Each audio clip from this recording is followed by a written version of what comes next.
Pozdravljeni. V času koronavirusa se vas kar nekaj srečuje s težavo, kako zagotoviti lastoročni podpis udeležencev na določene dokumente, ki jih moramo potem morebiti posredovati naprej kaki inštituciji.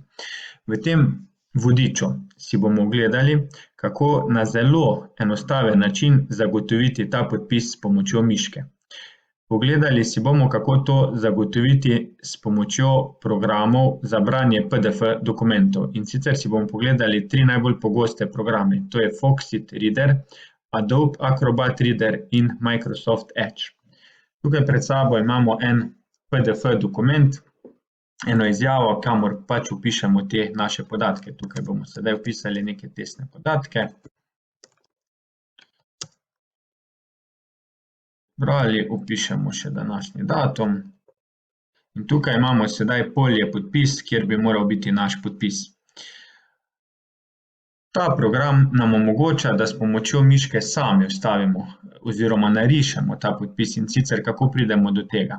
Tukaj pod Home oziroma domov imamo PDF sign. Kliknemo na PDF sign in tukaj gremo do konca, se nam ustvari tak plus, če pa imate že več podpisov, kot jih imam jaz noter, pa samo date create, se pravi ustvari podpis.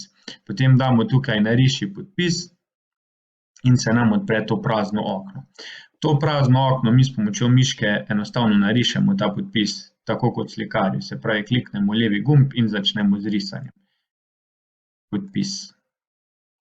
Recimo, če s podpisom niste zadovoljni, da ste se kaj zmotili, lahko date clear in ponovite vajo.